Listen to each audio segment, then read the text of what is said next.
Aujourd'hui, une sortie de grève se profile. Les difficultés se poursuivent malgré tout à la SNCF. Un conflit qui dure depuis plus d'une semaine maintenant. Pour en parler, je reçois ce soir Michel Ricci, secrétaire régional cheminot CGT. Bonsoir. Les discussions ont commencé à reprendre hier. Malgré tout, on n'est pas encore sorti de l'auberge. Je ne sais pas si on peut dire ça comme ça, mais en tout cas, le conflit n'a pas l'air encore de sortir de l'impasse. Effectivement, au 9e jour de grève, il était temps quand même qu'on ait quelques contacts avec la direction. Donc, effectivement, on a été reçu hier pour un premier échange avec le directeur régional en Midi-Pyrénées sur une base de discussion. Mais à l'heure actuelle, le contenu de cet échange hier soir est bien loin des attentes des cheminots. C'est aussi pour les raisons qu'en Assemblée Générale, ils ont reconduit l'action pour 24 heures, que ce soit les agents du fret, les agents de conduite ou les agents de contrôle des trains. C'est un mouvement dur comme on n'en a pas vu depuis longtemps à la SNCF, en tout cas depuis un moment. Comment est-ce que vous expliquez ça? Mais il faut revenir un petit peu sur le contexte social de l'entreprise. Ça fait maintenant plusieurs mois que le contexte social s'est dégradé.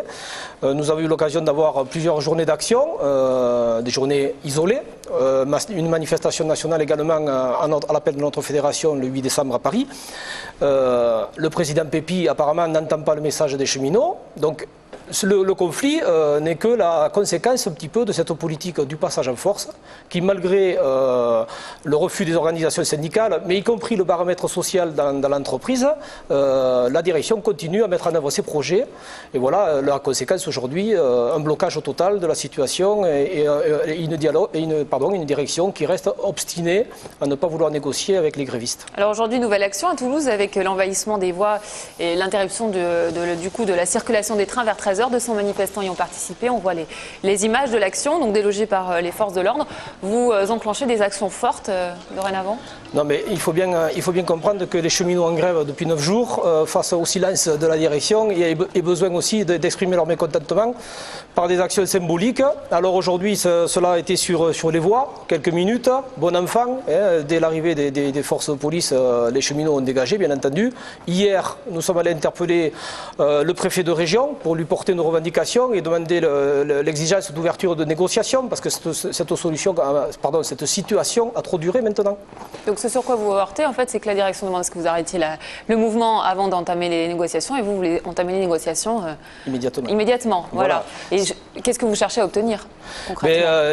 On a des revendications multiples, mais les essentielles, c'est l'arrêt des restructurations, que ce soit sur les deux grands pôles d'activité dans l'entreprise, le fret ferroviaire aujourd'hui qui est en danger, et bien sûr le trafic voyageur, où la direction, sur le modèle de ce qu'elle a fait au fret, veut structurer l'entreprise autour des activités TER d'un côté, grande ligne de l'autre.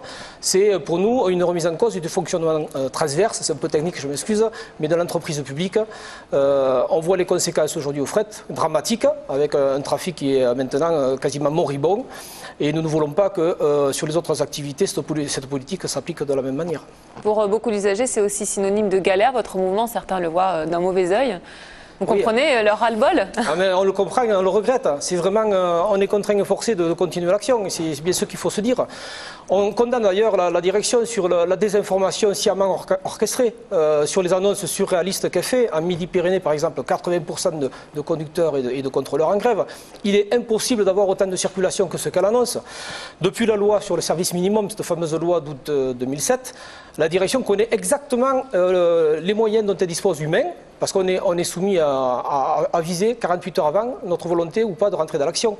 Donc elle connaît exactement les moyens dont elle dispose, elle sait exactement le nombre de circulations qu'elle peut faire rouler, et pourtant elle annonce des trains dans les gares, ce qui amène des usagers, enfants, valises à l'époque des vacances dans les gares, et puis dépités, ils apprennent que les trains ne roulent pas.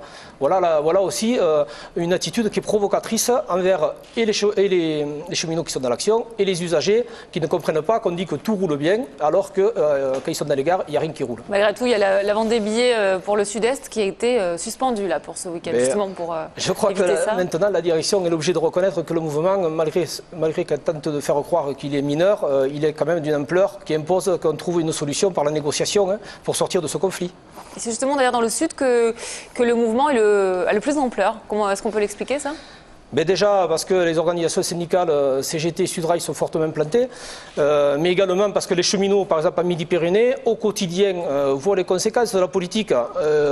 Ce début d'année à Midi-Pyrénées, avec les suppressions massives de trains qu'il y a eu, hors conflit, j'entends bien, avec fin mars, on peut estimer à 1000 TER supprimés, ce qui a d'ailleurs fait réagir le conseil régional, avec le président Malvy qui veut tenter un recours, car la direction aujourd'hui ne met pas les moyens dont on a besoin pour assurer un service de qualité tous les jours. Voilà ce que aussi la politique actuelle entraîne comme répercussion pour les usagers. Alors pour les usagers, justement, ça va être encore un week-end difficile. On ne peut pas envisager une sortie de crise d'ici ce week-end. La balle est dans le camp de la direction. Il faut maintenant sortir de cette position politique dogmatique de refus, d'entendre les gens, de rentrer dans des débats constructifs, d'apporter des réponses un petit peu.